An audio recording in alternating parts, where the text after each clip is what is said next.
Hi everybody. Today we're going to go over Sgraffito on porcelain tiles. You'll need a porcelain tile covered in black underglaze, a stylus, a larger piece of padding of some sort. It can be a folded up paper towel, some tissue paper or cloth, and a little bit of tissue paper for wiping off the dust that we create. Sgraffito is any time that you carve through one layer of clay to get to another layer of clay. This can be through different textures or colors or kinds of clay. In this case, we're going to carve through one layer of underglaze to get to some porcelain. Okay, let's get started.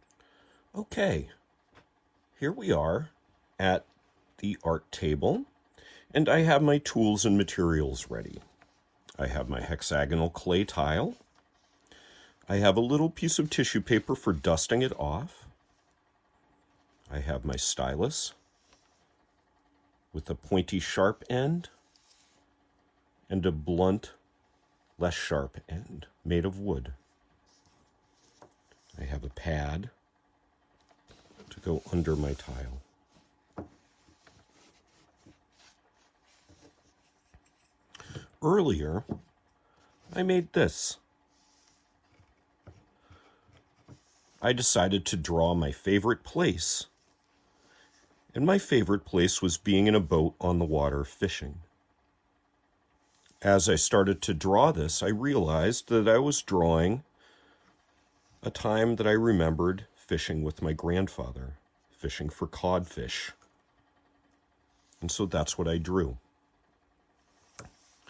I used the metal point to make the thin lines, and I used the wooden point to make the thicker lines.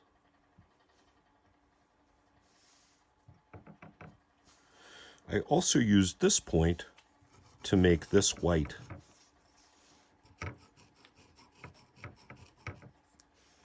While I used this point to make this white and this white.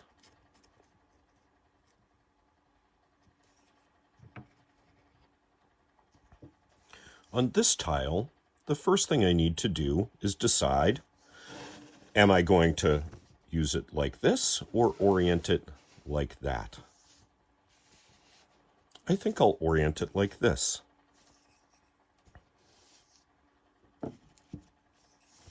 The first thing that I do is I draw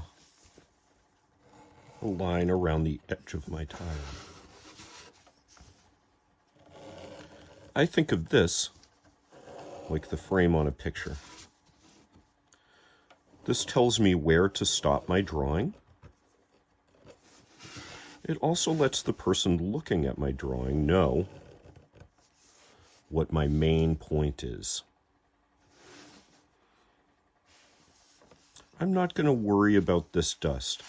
I'll dust it off, and any of the white streaks that are left will burn off in the kiln, or melt off in the kiln, really. I'm also going to be very, very careful of this tile. It's not flexible, so it'll break. So I'm going to leave it on the table and be very careful not to push my hand on it, or it'll break in half.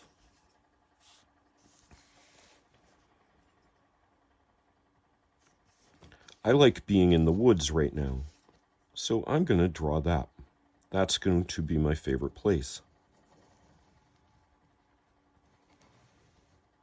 I went for a walk in the woods yesterday, and there was a raven down there watching me.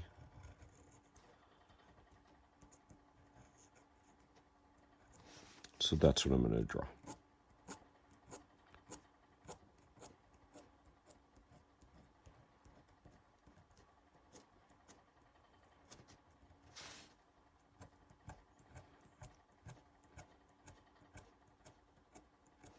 I've got all of this space on this tile to fill up. But because it's black, what I really am filling it up with is little white lines. I find this way of drawing easier than drawing on paper most of the time because of that.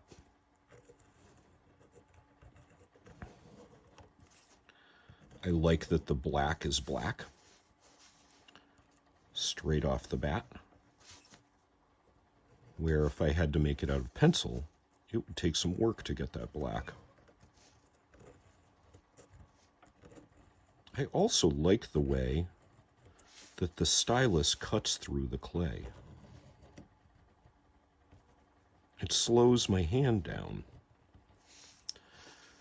and gives me a lot of line control.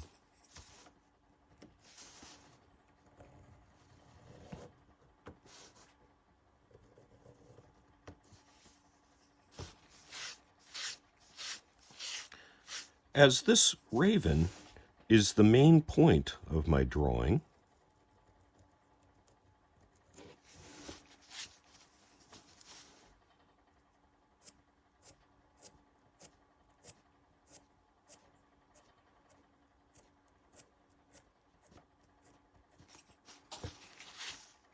I'm going to put an outline around it. And then everybody will know that it's the most important part.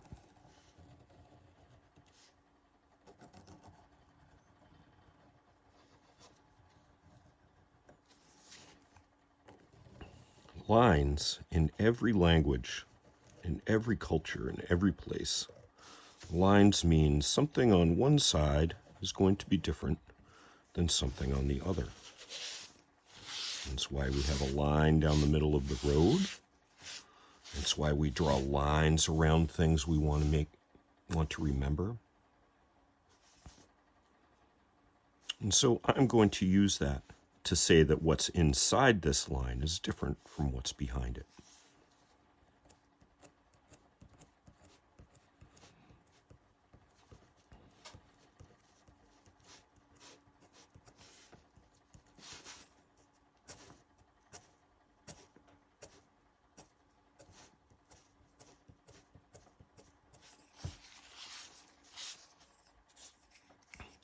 Now I'm going to draw a border.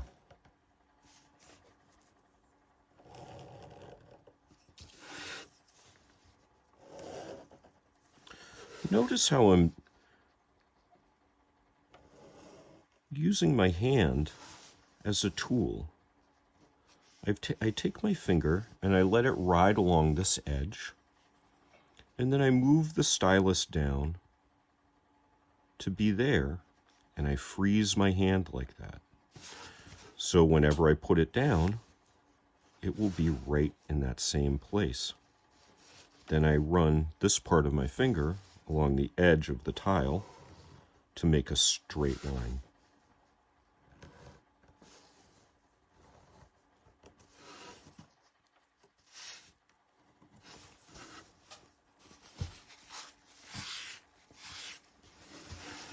Notice also how this border makes the raven come to the front.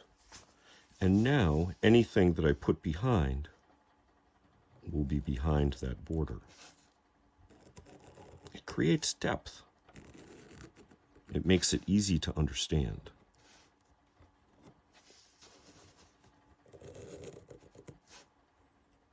Put a couple trees here. Now, if I hold this tool like this, I can use the side of my tool to create a wider line.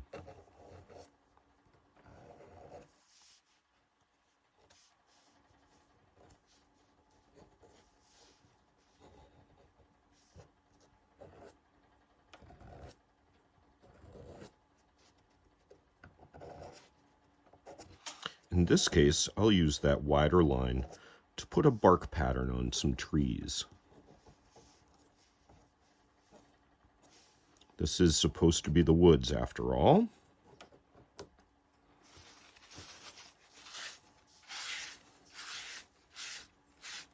Now I can fill in some of these thicker lines with some thinner lines.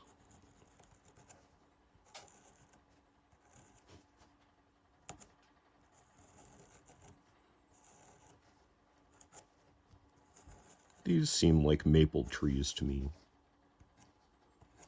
which is great because we're about to start tapping maple trees for maple syrup, one of my favorites.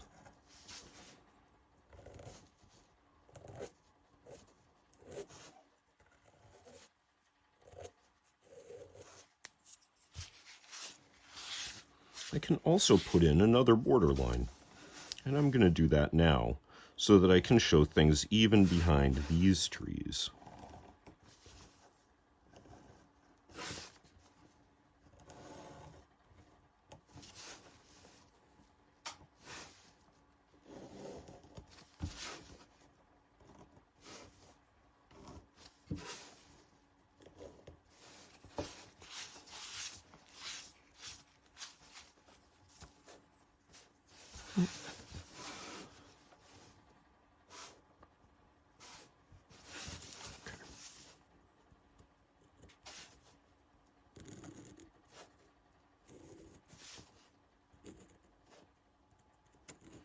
Can really make it look like a tangly, woodsy mess back there.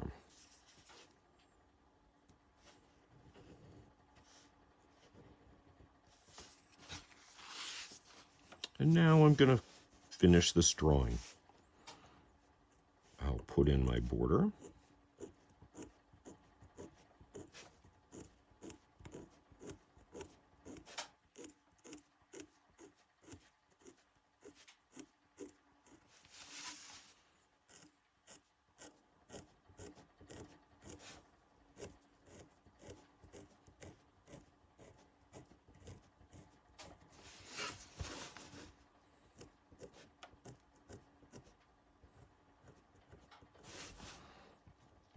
When you are done with your, oh no, I jumped.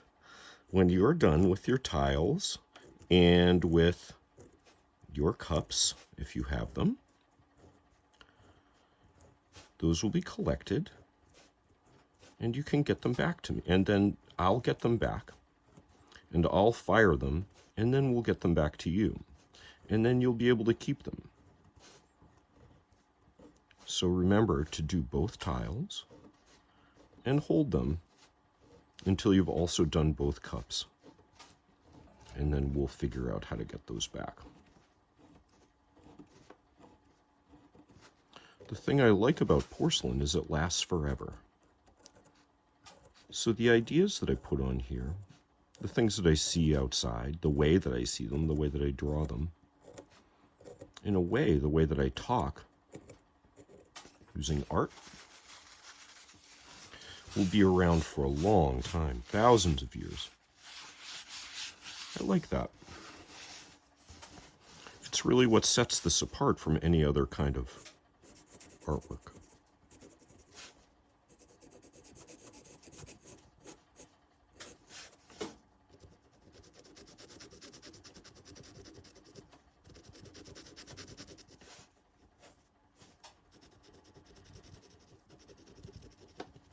So now I'm using my metal tool, the metal end of the tool, to remove some of the black in the background.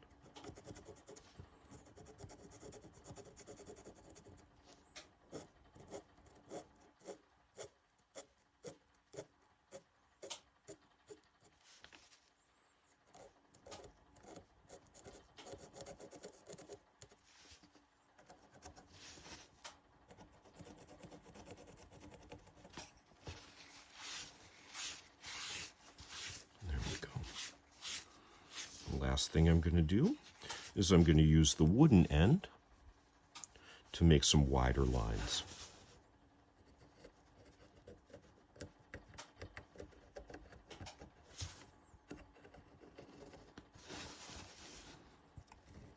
Now, if your tile breaks or was already broken, go ahead and etch on it. I'll fire it and we'll see if we can put it back together. If not, you'll have an interesting puzzle.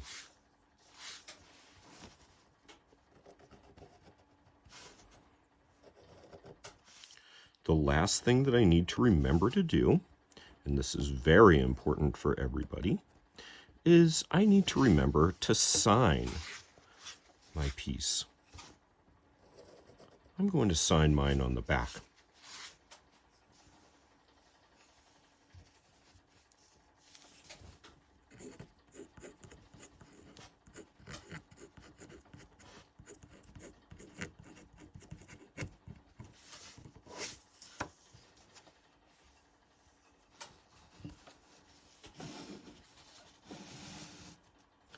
Thank you so much for joining me today. I hope you have fun with your Sgraffito project, and I look forward to seeing you again.